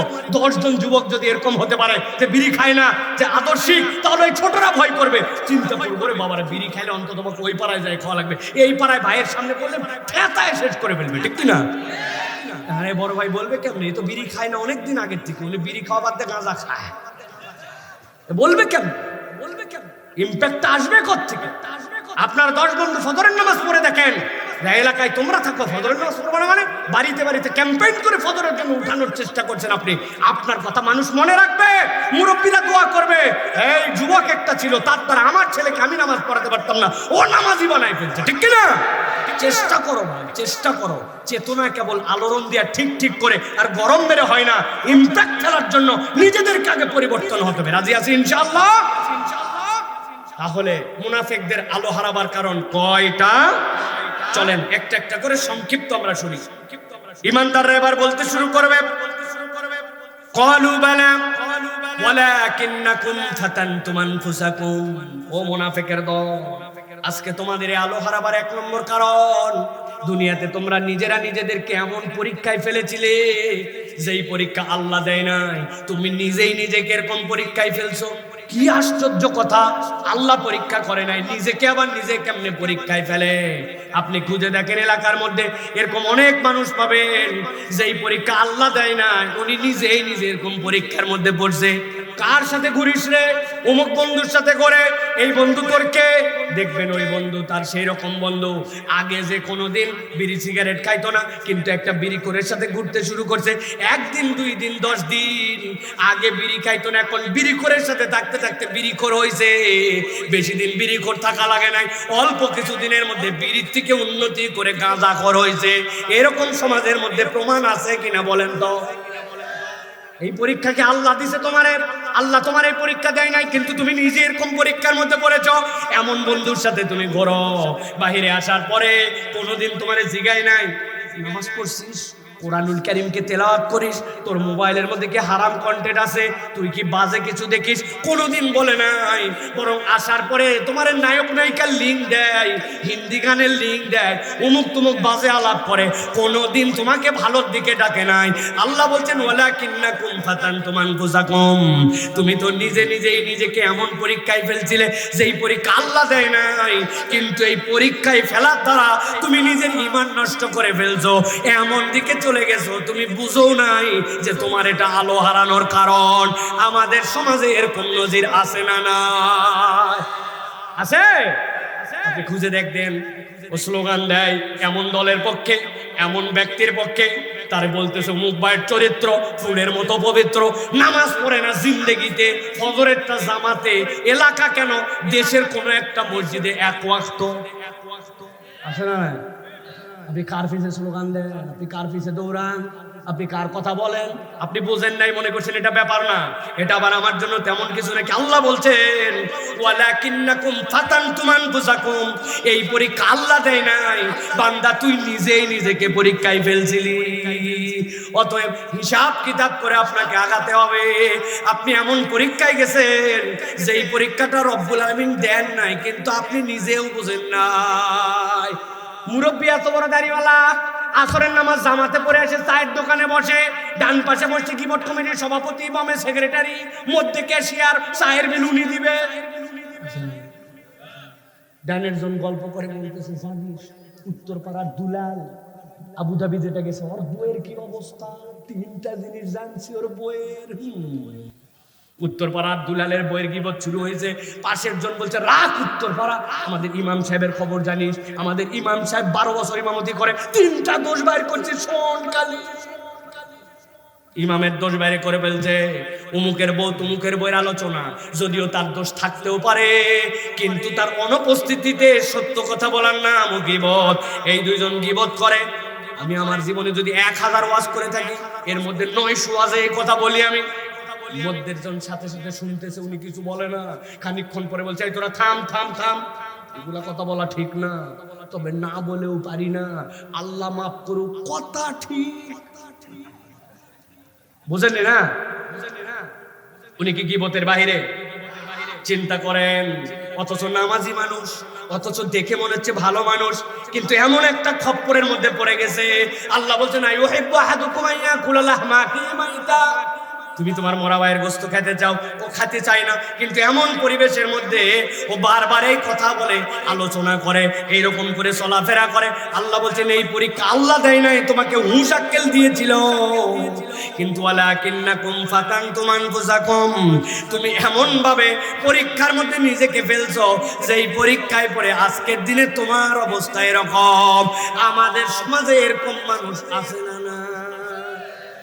2 মহিলা যদি এক জায়গায় হয়, 3 নম্বর মহিলার আলোচনা ছাড়া জীবনে ওনাদের পেট ক্লিয়ার হবে না। ঠিক কি? মহিলাদের কাছে যত আপনি গল্প শুনবেন, পৃথিবীর সব পুরুষ ভালো পুরুষ। যেই দোকান থেকে কসমেটিক্স কিনি, মানুষ এরকম হয় রে। যেই লোক আমার সিএনজিতে নিয়ে আসে, ওরে আল্লাহ কি ব্যবহার। যেই ভাড়ালা আমার কাছে আসছিল মাল নিয়ে, ভাড়ালার জীবনে এত চরিত্রবান ভাড়ালা দেখি নাই। দুনিয়ার সব ভালো পুরুষ, একটাই খালি খারাপ, ওনার স্বামী। ওটা মানুষের মধ্যেই পড়ে না। এরকম মহিলা আছে না? না। প্রিয় ভাইরা, প্রিয় বোনেরা, খুব সাবধান। আপনি যে আলোচনার মধ্যে ঢুকছেন, আপনি বুঝেন নাই আপনার চরিত্রটা নেফাকির মধ্যে ঢুকে গেছে। আল্লাহ বলছেন ওয়ালাকিন্নাকুম ফাতানতুম আনফুসাকুম, এই পরীক্ষা তো আমি দেই নাই, এই পরীক্ষায় তুমি নিজেই নিজেকে ফেলেছিলে। ঠিক না? ওইটা টাকা দিছে, 1 কাপ চা, 2টা বিড়ি, ইমান বিক্রি করে ফেলছে। কথা বললেন না যে ইমান বেচা কিনা হয়ে যায়। আল্লাহ বলছেন তোমার তো এই পরীক্ষা আমি দেই নাই। তোমার একটা বোধ ছিল, যেই বোধ দিয়ে তুমি ঘু খাও না, যেই বোধ দিয়ে 1000 টাকার নোট দিলে তুমি ছিঁড়ে ছিঁড়ে আলাদা করে ফেলো না, তোমার কোদাল দিয়ে তোমার পায়ের মধ্যে তুমি চোট দাও না, তুমি বলো আমি অত বুঝি না। তোমার তো অত বুঝার দরকার নাই। যেই বুঝে তোমার পায়ের মধ্যে তুমি কোপ দাও না, 1000 টাকার নোট ছিঁড়ে ফেলো না, নিজের গু হাতে করে নিজে খাও না, ওইটুকু বুদ্ধি থাকলেই হবে। আল্লাহর কাছে যাওয়ার পরে বলবে বুঝোনি। আল্লাহ বলতেছে না, আসো এবার বুঝাচ্ছি। ওয়ালাকিন্নাকুম ফাতানতুম আনফুসাকুম, তুমি নিজেই নিজেকে পরীক্ষায় ফেলেছিলে। আজকে ওই দুনিয়ার ওই উল্টাপাল্টা চলার কারণে আজকে তোমার আলো হারাইছে।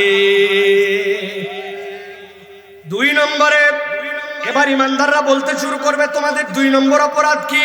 তারা বলবে 2 নম্বর অপরাধ হচ্ছে তারাব্বাসতুম, তোমাদের একটা সাংঘাতিক অপরাধ ছিল, তোমরা আল্লাহর দিকে আসার ক্ষেত্রে দীর্ঘসূত্রিতা করতে। দীর্ঘসূত্রিতা মানে কি? আল্লাহরে হাইকোর্ট দেখাত, অপেক্ষা করত। বুঝেননি না? এই চল নামাজে চল, হাত ধরছে না। মসজিদের কাছাকাছি যাওয়ার সময় খালি জিজ্ঞাসা করছে হুজুর আজকে কি বার? আসরের নামাজে নিয়ে যাচ্ছে, একটা পর্যন্ত তুই বার বলেন কেন? হুজুর বলেন না হুজুর আজকে কি বার? কি বার? শেষে হুজুর রাগ করে বলছে আজকে বুধবার। হুজুর আল্লাহর কিরা করে বলতেছে হুজুর বৃহস্পতিবার আর জুম্মাবার, জুম্মার থেকে নামাজ ধরছে না ধরছে। কিরে তোর বুধ কোন জায়গায় গেল, বৃহস্পতি কোন জায়গায় গেল? জুমার থেকে আয় নামাজ পড়া লাগবে বলছে। হুজুর আর কয়দিন তো রোজার চাঁদ উঠলো, বলে এবার রোজায় নামাজ দেখে আছে না। ওই যে বলছে রোজার থেকে ধরবে, শুক্রবার থেকে ধরবে, জুম্মার থেকে ধরবে। কত জুম্মা পার হয়ে গেল, ইনশাল্লাহ কেউ 3 চিল্লা দেওয়াইছে, তারপরেও নামাজ ধরে না। এরকম মুসলমান আছে না নাই? এটা আওয়াজ দিয়ে বলেন খারা খারা আপনারা। কি ব্যাপার চাচা, আপনি এখনো ঠিক হলেন না কেন?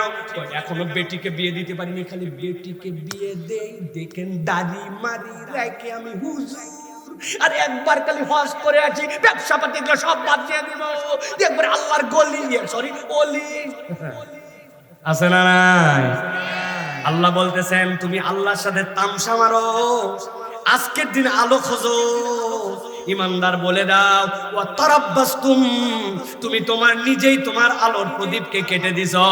তুমি আল্লাহরে সময় দেখাইছো, করবনি ধরবনি, এই ধরলাম শুরু করলাম, এরকম অজুহাত করে করে আল্লাহর দিকে আসো নাই। এই যে তুমি কাল ক্ষেপণ করছো, এইটাই কিয়ামতের দিনে তোমার আলো হারানোর কারণ। বুকে হাত দিয়ে বলেন আমি হুজুর সহ আমাদের কম বেশি এই অভ্যাস আছে না না? ও চাচা আপনার বয়স তো 60+, দাড়ি কই বাপ? বলছে বাবা রাখতে তো চাই, কিন্তু তোমার চাচি আম্মা লাইক করে না। চাচি লাইক করে না জন্য চাচা মুখে দাড়ি রাখে না। কয় বেটির বিয়ে খালি দেই, এরপরে দাড়ি রাখবো। আছে না? এই যুবক তোমার মুখে দাড়ি নাই কেন? দাড়ি তো রাখতে চাইছে, কিন্তু বিয়ের কথাবার্তা চলতেছে। যেই মেয়ের সাথে কথা, ওই মেয়ে আগেই বলছে হুজুর মুজুর চলবে। এই হুজুর মুজুর চলবে না জন্য হুজুর দাড়ি রাখতে পারছিস না, বিয়ের পরে ইনশাল্লাহ শুধরাই নিব। এই ব্যাখ্যা আমি তোমারে বলে গেলাম, কোন মহিলা যদি বিয়ের আগে দাড়িকে অপছন্দ করে, হুজুর মুজুর বলে ক্রিটিসাইজ করে, ওই মহিলাকে বিয়ে করা জায়েজ নাই। ঠিক না? ইসলাম পছন্দ করে না, ডাইরেক্ট আল্লাহর রাসূলের আদর্শকে অপমান করে, কিসের বিয়ে তার সাথে? ঠিক না? কোনো কারণ নাই, একমাত্র কারণ মনের মধ্যে আপনার শয়তানি আর মুনাফিকি ঢুকে গেছে। মুনাফিকি যদি না ঢোকে, আল্লাহ যেই নবীকে নিক্তি বানালেন ওয়া ইন্নাকা লাআলা খুলুকিন আযীম, নবী হচ্ছে তোমার মানদণ্ড, আর তুমি পুরুষ হওয়ার পরে মুখে দাঁড়িয়ে রাখতে পারো না, এটা তোমার মুনাফিকি চরিত্র। ঠিক না? কোনো কারণ নাই। আর ওই দিন যাওয়ার পরে আলো হারাবে। হুজুর আপনারা এত সাবজেক্ট থাকতে খালি দাড়ি দাড়ি করেন, আছে না নাই? কি কারণ? ওই যে আমার হুজুর বসে আছে, মাথার দিকে তাকায় দেখেন, সাদা রুমাল পরে আছেন, আছে না? আমার হুজুর সেমাক পরে আছে, পাগড়ি পরে আছে। উনি যখন ওসিয়ত করে গেছে, আল্লাহ যদি আমার মৃত্যু দিবে, সেটা যে বয়সেই হোক, আল্লাহ তার হায়াত দারাজ করুক। আল্লাহ আপনাদের এলাকায় বলে গেলাম, আমাকে মরার পরে মাথায় রুমাল দিবেন, মাথায় টুপি দিবেন, পাগড়ি একটা পেঁচায়া কবরে দিবেন। রাজি? আপনারা রাজি? হুজুর আপনি যত বড় হুজুরি হন, কবরে যাওয়ার ড্রেস আল্লাহর নবী বলে দিয়ে গেছে, আপনি কিসের পাগড়ি আর কিসের টুপি? ঠিক কিনা? চলবে না, আপনার এই ওসিয়ত মানা যাবে না। ঠিক কিনা? হ্যাঁ, আপনি কোন সুন্নাত নিয়ে কবরে যেতে পারেন না, কিন্তু পুরুষ একমাত্র সুন্নাত নিয়ে যায় কবরে। মান হাযার রাজুলুল্লাযী বুইসা ফী কবরিক, দেখো তো চিনতে পারো নাকি যাকে কবরে প্রেরণ করা হয়েছে? ইনি কে? চেনো নাকি? আল্লাহ নবীকে দেখানো হবে শুভ্র দাড়ি। আল্লাহ নবীর এত সুন্দর চেহারা, তার মধ্যে মুনাওয়ার দাড়ি আর তার উম্মতের কাঁচা দাড়ি। বলেন হুজুর শেষ বয়সে রেখে যদি যাই পার হবে তো? আল্লাহ রাব্বুল আমিনের কাছে সবকিছু লেখা থাকবে, আমলনামাগুলা স্টেপ বাই স্টেপ আপনার আসবে। যেই বয়সে আপনার দাড়ি উঠছিল সেই বয়স থেকে আপনার সুন্নতের খবর নাই। আমি আপনাকে কষ্ট দেওয়ার জন্য বলছি না ভাই। আল্লাহ বলছেন ও তারাব্বাস্তুম, তুই আল্লাহরে হাইকোর্ট দেখাইছিলি 15 বছর, তুই ট্যান্ডম গুনাহ করে তারপরে তোর যখন মন চাইছে তখন লাইন মতো আসছিস। আল্লাহর কাছে ওই দিন আলো হারানোর জন্য এটাও কারণ হতে পারে, ঠিক না? আমি অনেক জায়গায় এটা মজা করে বলি, এক ছেলের নাকি দাড়ি ছিল ছাগলের মতো।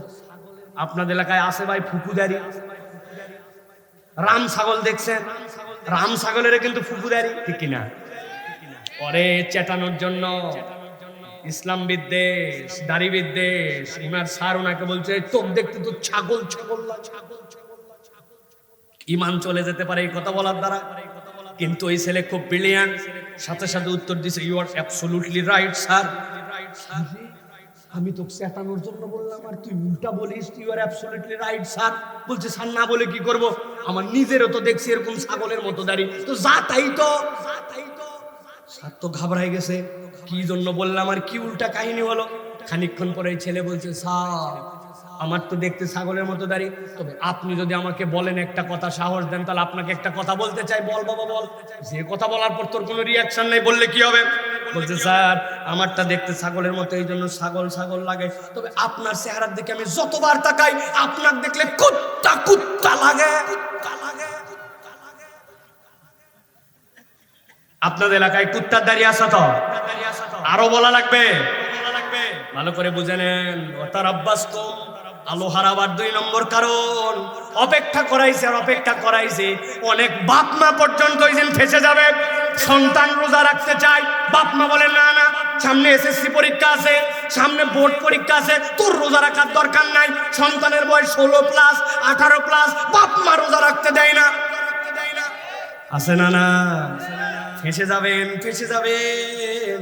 আপনি অপেক্ষা করাইছেন আল্লাহর বিধান পালন করতে, এইটা বড় বিপজ্জনক। সংক্ষেপে বলি, এবার 3 নম্বর, মুনাফিকদেরকে ইমানদাররা বলতে শুরু করবে তোমাদের 3 নম্বর অপরাধ কি? তারা বলবে ওয়ারতাবতুম, তোমরা আল্লাহর বিধানের ব্যাপারে সন্দেহ করতে। কি? আমরা আল্লাহর বিধানের ব্যাপারে সন্দেহ করতাম? এখানে যদি জিজ্ঞাসা করা হয় আমরা কেউ কি আল্লাহর বিধানের ব্যাপারে সন্দেহ করি? ভাই ঘুমায় যাননি তো আপনারা? আমরা কি কেউ আল্লাহর বিধানের ব্যাপারে সন্দেহ করে? শেষ জিজ্ঞাসা করি সন্দেহ করে? বলছি তো না। ওরা ফাঁসলো কেমনে তাহলে? আমরা অনেক সময় না বুঝে আল্লাহর বিধানের সন্দেহ করি। নামাজ লাগবে, রোজা রাখা উচিত, হজ একবার তো করা উচিত, যাকাত দেওয়া উচিত, কিন্তু আল্লাহ রাব্বুল আলামিন যে অর্থনৈতিক ভাবে যে ব্যবস্থা দিয়েছেন ওইটা তো সুদ মুক্ত আল্লাহর পক্ষ থেকে। ওই অর্থনীতির ব্যাপারে তোমার মন্তব্য কি? উনি তখন কথাবার্তা বলে না। আল্লাহর তো প্যানাল কোড আছে, যেই প্যানাল কোড অনুযায়ী চোরের বিচার কি হবে, ডাকাতের বিচার কি হবে, রাষ্ট্র কেমনে চলবে, আল্লাহর দেওয়া নিয়ম নীতি আছে। অতএব আগামীতে আমরা আল্লাহর দেওয়া বিধিবিধান অনুযায়ী এই দেশ চলায়, রাষ্ট্র চলায়, আল্লাহর দেওয়া বিধিবিধান অনুযায়ী কোর্ট চলায়, কাচারি চলায়। এই কথা যেই না বলবেন নামাজ হজ যাকাতে আপত্তি নাই, এই কথা বললে বলবে আমাদের গোলাবাড়ির মাহফিল কি রাজনৈতিক মাহফিল নাকি? এই বক্তা তো রাজনৈতিক কথা বলে। আছে না? না, আল্লাহর আইনের কথা বললে আপনি রাজনীতি খোঁজেন, দল খোঁজেন, পার্টি খোঁজেন। আল্লাহ বলছেন এই মানুষগুলাই তারা যারা নামাজ রোজা হজ যাকাতে আপত্তি করে না, কিন্তু ইসলামী শরীয়তের কথা বললে, খেলাফতের কথা বললে তাদের মাথা বিগড়ায়া যায়। অর্থনীতি তারা আল্লাহটা নিতে রাজি নয়, আল্লাহর অমুক তমুক বিধান তাদের পছন্দ হয় না। এরা উপরে বলে একটা, কিন্তু ভিতরে ভিতরে ভিন্ন রকম। এরকম চরিত্রের মানুষ আছে না? না, বুঝে বলেন কিন্তু আছে না? না, আমরা না তো, আমরা না তো। হুশ করে চলেন। ইসলামী শরীয়ত কবে কায়েম হবে, আল্লাহর রাষ্ট্র ব্যবস্থা কবে কায়েম হবে, দিন কবে বিজয়ী হবে, এটা আমরা জানি না। কিন্তু আপনাকে যদি বাঁচতে হয়, কবরে যদি বাঁচতে হয়, আপনাকে স্বীকার করে যেতে হবে আল্লাহর বিধানের থেকে কোনো সুন্দর বিধান নাই, আল্লাহর থেকে দেওয়া উত্তম অর্থনীতি নাই, আল্লাহর থেকে দেওয়া উত্তম প্যানাল কোড নাই। এইটার বিশ্বাসের নাম ঈমান। এই বিশ্বাস না থাকলে মুসলমান হওয়া যায় না। ঠিক কিনা? কথা পরিষ্কার?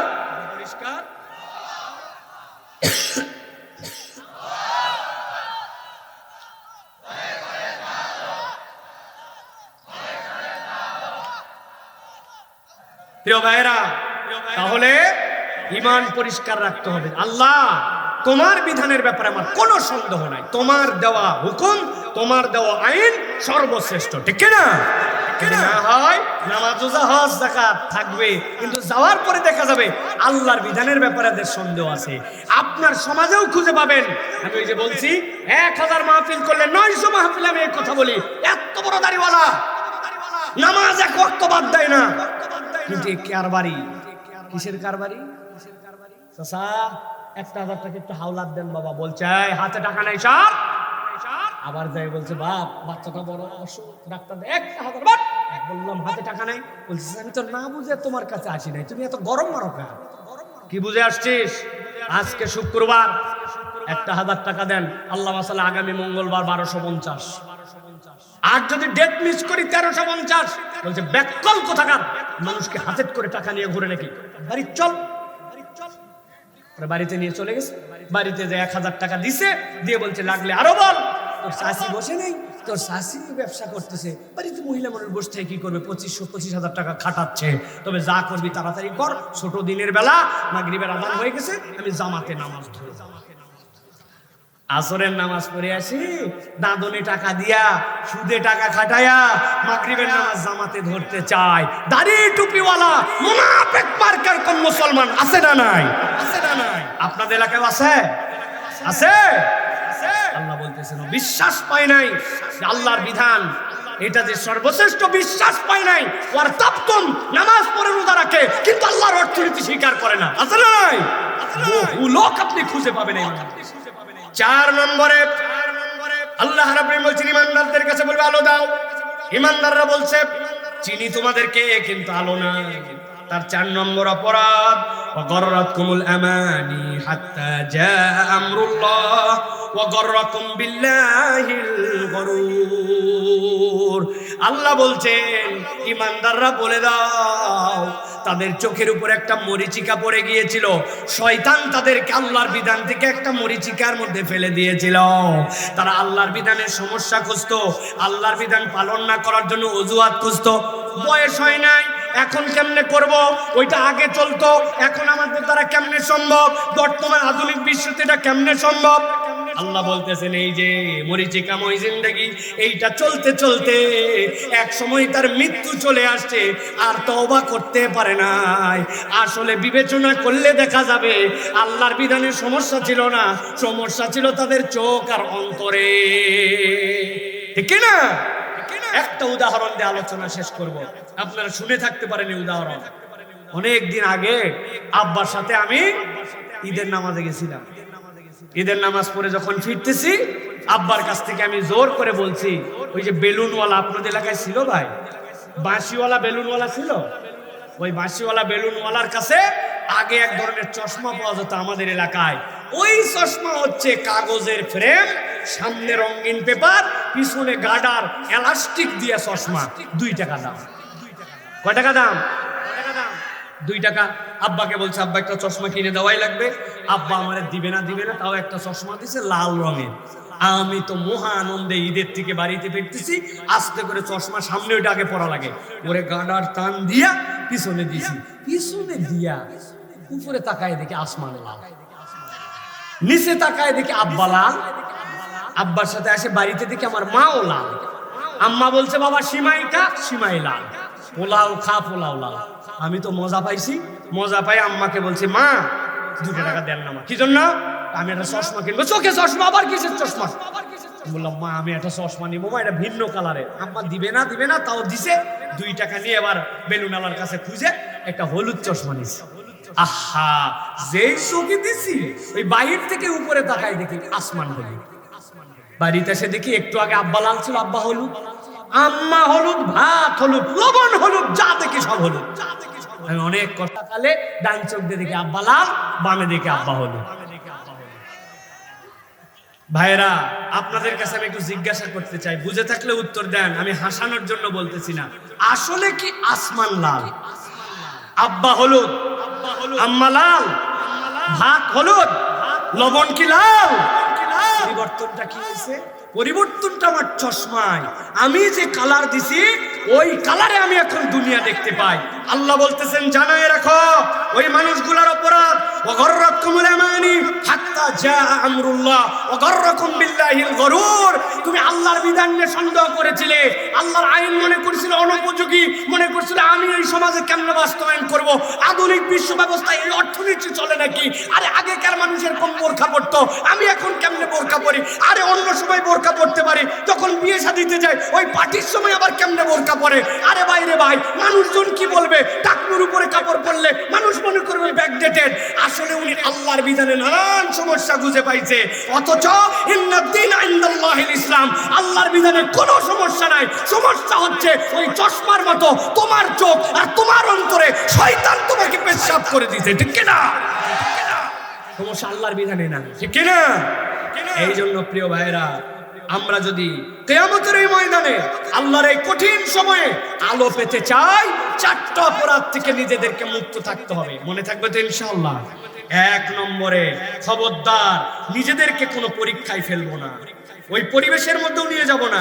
দুই নম্বর, আল্লাহর বিধান জানবো আর পালন করব, অপেক্ষা করানোর কোনো সুযোগ নাই। তিন নম্বর, আমার মাথায় ধরুক বা না ধরুক, আমার বোধে কাজ করুক বা না করুক, আমরা মেহেরবানি করে প্রিয় ভাইরা, আমরা যেন কখনো আল্লাহর বিধান নিয়ে কোনো মন্তব্য করব না। আমাদের চরিত্র হবে সামি'না ওয়া আতা'না, আমানতু বিল্লাহি ওয়া মালাইকাতিহি ওয়া রুসুলিহি ওয়া কুতুবিহি ওয়া রুসুলিহি। আল্লাহ তোমার ওই কিতাবের মধ্যে যা আছে সব আমি মেনে নিলাম, ঠিক কি না? এটা মনে রাখতে হবে। আর সর্বশেষ যেটা, কখনো আল্লাহ রাব্বুল আলামিনের বিধানের ব্যাপারে শয়তানের খপ্পরে পড়ে কোনো মন্তব্য করা যাবে না। যেখানে বুঝ আসবে না, বুঝতে হবে এটা আমার দুর্বলতা, আমি পারি না, কিন্তু এর জন্য কোনো অজুহাত অথবা ইসলামকে আপনি এর জন্য ক্রিটিসাইজের জায়গায় নিয়ে যাবেন। ইসলাম ক্রিটিসাইজের ধর্ম নয়। ইসলাম হচ্ছে ওই ধর্ম যে তার অনুসারীকে দিয়েছে, সে বিনা বাক্য ব্যয়ে মেনে নিছে। কেননা গায়েবের প্রতি ঈমান না থাকলে ঈমানই হয় না।